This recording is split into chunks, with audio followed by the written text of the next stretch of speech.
joke at this stage, and that just to make sure that you're focused on that.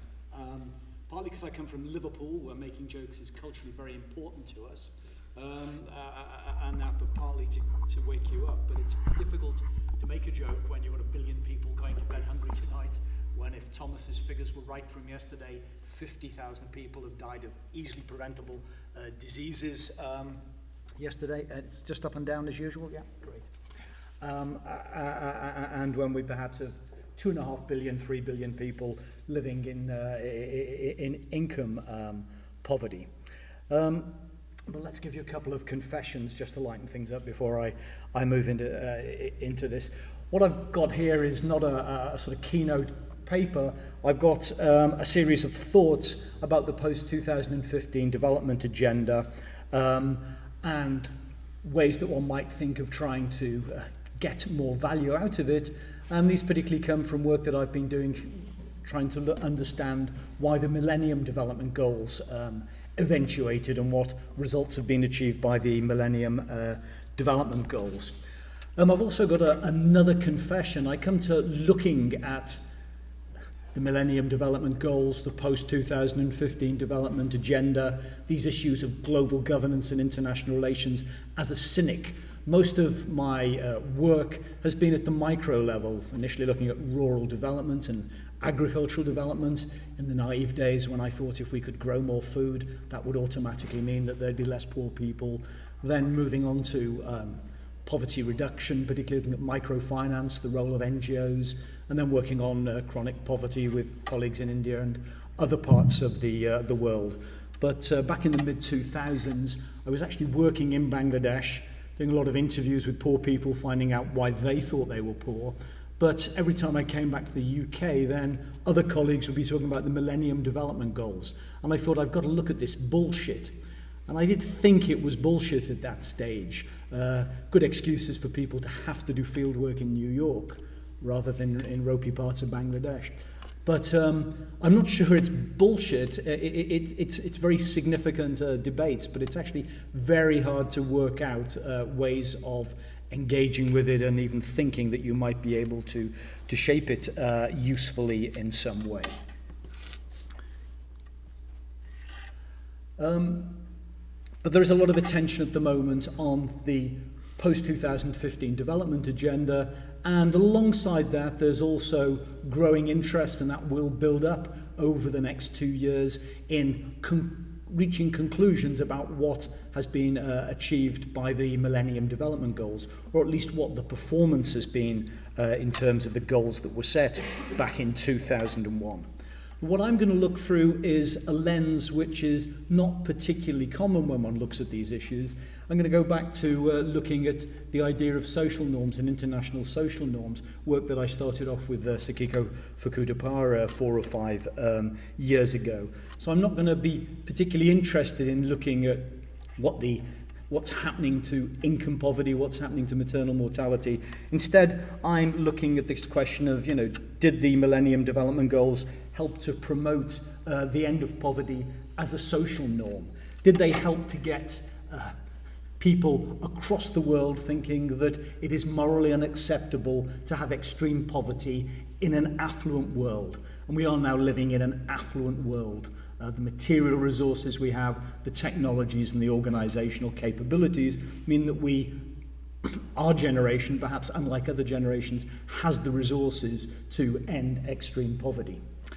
Putting it through this frame is the sort of frame that's been used historically to look at things like the abolishment of slavery, the anti-slavery movement, to look at the anti-apartheid, the end of apartheid, to look at the way in which the rules of war have gradually evolved. And I think it's important to think about this because it takes us out of the more conventional short-term planning and management frame which the Millennium Development Goals and now the post-2015 development agenda push us into. It's trying to think about how you get long-term historical processes that change the way that people think. I mean, just to illustrate what we're talking about with social norms, I'll go back to Manchester, where I live in that. Had I been living in Manchester in the early 19th century, 1810, 1800 or something like that, perhaps doing prosperously, being a middle-class person, a small minority then it would have been perfectly acceptable for me to have been involved in the slave trade, or to ask people round to my house who were involved in the slave trade, to meet them in church on Sunday mornings and that. By the early 1830s, that would not have been the case. The idea that slavery was evil, that it should not be done, had transformed things. You would not have been welcome in my house. You would not have been welcome in our church if you talked about these things as being good, if you used the old arguments that slavery was good for Africans because it saved their souls and they had awful lives anyway, so they were improved. And so it's trying to think through these norms about how one makes things which appear acceptable, and at the moment in the world we live in, extreme poverty is acceptable to most people, and trying to think about how might one move so that extreme poverty becomes unacceptable to most people. And there are academic frameworks for going through that. I won't go through those in any detail. I won't use the theory, but particularly they talk about norm emergence, the way that one needs to actually get a narrative going, which means that the idea, the mental construct of ending poverty is somehow promoted. One needs to cascade that across social groups and from country to country, from region to region, and eventually it needs to be internalized. It turns into laws, it turns into things that professions do, it turns into things that statistical organizations do, it just turns into behaviors of everyday life. If we look at the Millennium Development Goals, I've just put them up there to remind you of them, then probably just actually in putting them up, I won't ask you, you're an audience that focus on this issue, but if you ask in the UK an audience of Guardian readers, people who want to make the world a better place, you find that only about 15 to 20% of them will know the Millennium Development Goals and that. Only people who are interested in development or the United Nations actually usually know about these. To summarize them, in other work, I've called them human development meets results-based management in an imperfect world. They're very human development focused. The first one, Goal 1, Target 1, is about income poverty, but then running through the rest of 1, 2, 3, 4, 5, 6, 1 is basically got a human development idea, maybe not a concept or something that elaborate, but one's got a set of human development ideas filtering in. Goal 7 has got sustainability, and Goal 8 in a way shows us how imperfect the world was in 2000 and 2001 when they were agreed. That was the add-on to the Millennium Development Goals when developing countries, particularly large developing countries like India, said, we're not going to sign up to this unless the rich world says what it will do. And so eventually we got Goal 8 agreed. But Goal 8, of course, is the goal which doesn't have targets and doesn't have indicators. Now, the powerful nations of the world, the rich world, the donors, insisted that 1, 2, 3, 4, 5, 6 had indicators and achieve by dates, because that's what had to be done in developing countries. They made very sure that for anything that applied to them, then it didn't apply. And that was the political economy of where we were in 2000, 2001. Probably changed now. If one thinks about what's been happening to the MDGs and what their contribution to poverty eradication has been, then it's a very difficult thing to do. First of all, one needs to note that the Millennium Development Goals are only very weakly attached to the reporting of the targets, to the reduction of income poverty, to the stagnation of hunger, to the reduction of child mortality that are reported in the monitoring exercises. As I think Alberto's slide showed us, much of the achievement has been in China. And China is the country in the world which has taken next to no notice of the Millennium Development Goals. So most MDG achievement is where the MDGs have not had any impact on policy, on budgets, upon behaviours and that. It's also very difficult to assess because you've got to understand the history of all of these things. Most of the indicators and targets were already being achieved and being achieved at an accelerated rate over the 1980s and 1990s. You've got to try and work out the attribution. There's a whole set of factors involved. Changes in oil prices, changes in food prices, changes in commodity because of the rise of China. How much might the MDGs have contributed? How much have these other factors contributed? And there's also lots of different criteria you could use, and you can look at different scales. Do you look at subnational, national regions, or do you just look at the global level? Back in a book I did in 2010 entitled Global Poverty, I tried to come up with a judgment, and my judgment was that the MDGs had made a small net contribution to reducing poverty, but they hadn't been transformational in the way that people in the late 1990s and early 2000s, shaping the goals, shaping the discourse of the Millennium Declaration, had hoped that they would be. And I think that is disappointing, because you only get a millennium moment every 2,000 years. And getting a millennium moment that follows the collapse of the Iron Curtain, and which has a Secretary General of the caliber and commitment to Kofi Annan, was a very fortunate conjuncture. But even with that fortunate environment, the Millennium Development Goals were not in any sense transformational, I don't think.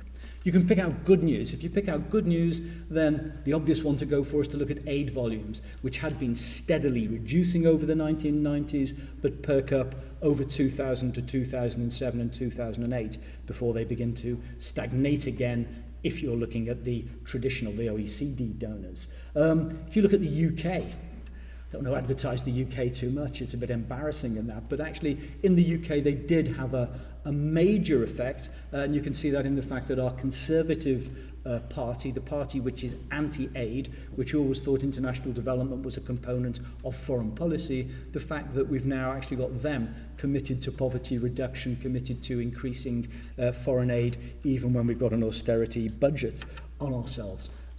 Complex British politics involved in that. Certainly the Conservative Party had to prove it wasn't the nasty party, and increasing aid is the cheapest way of proving you're not the nasty party in that way.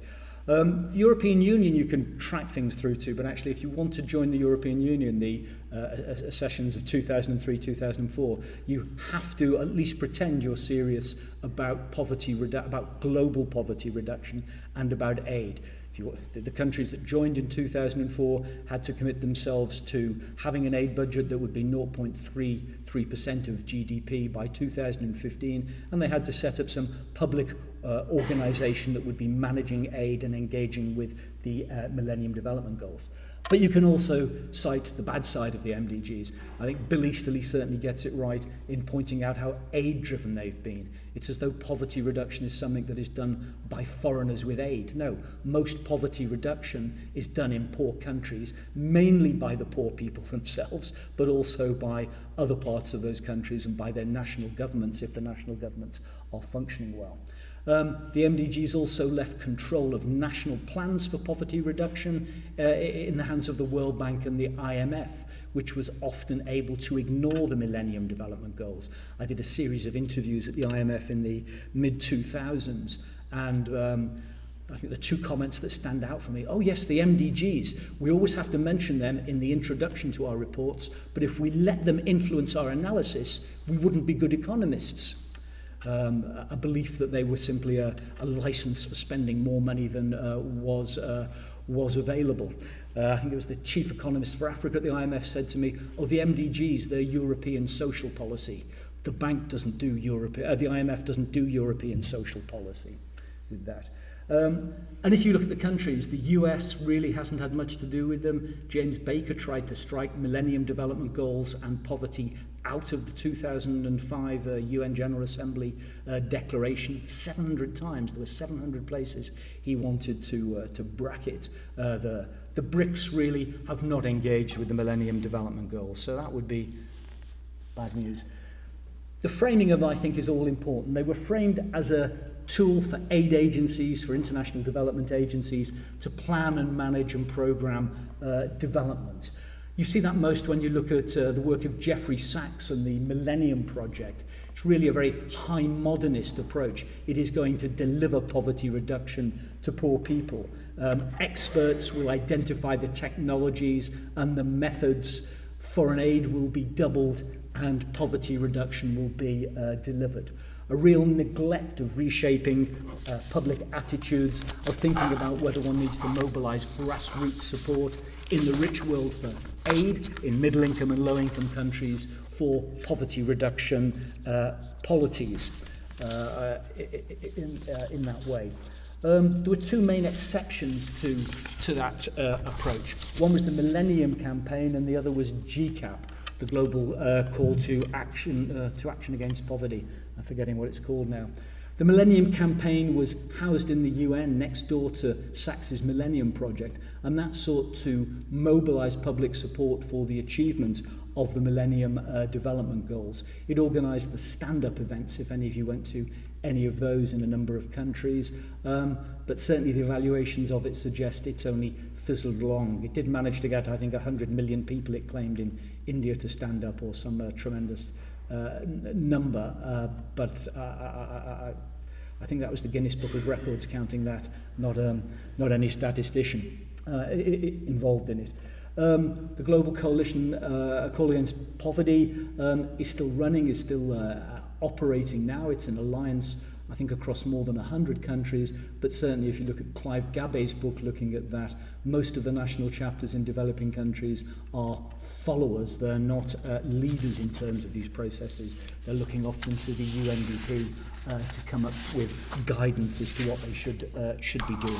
So certainly the two attempts with the MDGs to mobilize the public appear to achieve relatively little. So what does this mean for the post-2015 development agenda? That's burst into life since 2012. Masses of interest at the present time. The high-level panel produced its report in May. We've had the Sustainable Development Goals discussion on the 24th of September in the United Nations, and a major report due out, I think, soon on that. It didn't start life until quite late, because the UN did actually discouraged discussions about post-2015 until 2011. I was at the 2010 MDGs plus 10 meeting in New York, and at that stage the UN was putting out a very clear message that we focus on the Millennium Development Goals. We don't talk about the future, because that might distract the effort to achieve the goals here and now with it. It's certainly a different process than the Millennium Development Goals process was, and that's because, in a way, it's relatively clear. People know what the game is. Back in 1998, 99, 2000, nobody quite knew what game they were playing. They weren't sure what the final product was. Everything was up for grabs at that stage. Whilst it's still very messy, it is now a UN process. There are sort of rules of the game around it. Countries are engaged. There's a whole series of processes going on. What's also changed are the key players. Last time, really, it was very much driven by by bilateral aid agencies and by the international development, the multilateral institutions engaging with it, particularly the United Nations. This time one has got the aid industry and the development institutions playing, but there's also a strong sustainability group, a group of nations, particularly in Latin America and led by Brazil, coming out of Rio 1992, but also coming out of the Rio +20, that are pushing sustainability as the central idea that needs to take forward the agenda, so that one needs to incorporate poverty eradication into the idea of sustainability. African governments are feeling much more confident now. They've had growth over the last 6-7 years, and they've also had poverty reduction in many countries, including massive drops in infant mortality and child mortality. And particularly African ministers of finance, are very strongly proposing that growth needs to be on the agenda, that there needs to be some targeting of growth. And this is where employment may fit in, because a lot of these ideas about growth link it to inclusive growth and talk about it being employment generating without saying what that might actually mean. And so at the moment, the best guess, and it's very much what comes out of the high-level panel report, is that what is going to come out in the post-2015 development agenda will be some combination of sustainability and poverty reduction, perhaps poverty eradication, but incorporating growth. I think the key thing to note about this agenda at the moment is that it is presented as a win-win scenario. It's presented that we can have all three of these at the same time. It's not seen in terms of trade-offs. If you do see it in a less positive light, then you would recognise that there may be significant problems as one tries to get down to indicators as to actually what's going to happen. To give you probably the most stark example of that, the one that's the elephant that is not usually allowed to enter the room in the UN meetings, reducing consumption in the rich world. If you want sustainability, we can't go on living like we do. But actually incorporating that into a set of indicators and getting the countries of the rich world to agree to that is going to be quite difficult. At the moment, a nice fuzzy sustainability, a green growth, these sorts of things we can get international agreements on. But when you actually look at some of the choices, whether you'll slow down poverty eradication because you're thinking about sustainability, or whether you'll postpone sustainability to eradicate poverty. These are incredibly difficult choices to think about and talk about, and they vary very much with the particular position that you're in. I've been involved in the UN's expert group looking at the governance indicators, and that is very complicated and very difficult because one can see certainly Chinese positions on this, US positions on this that may not move into agreement.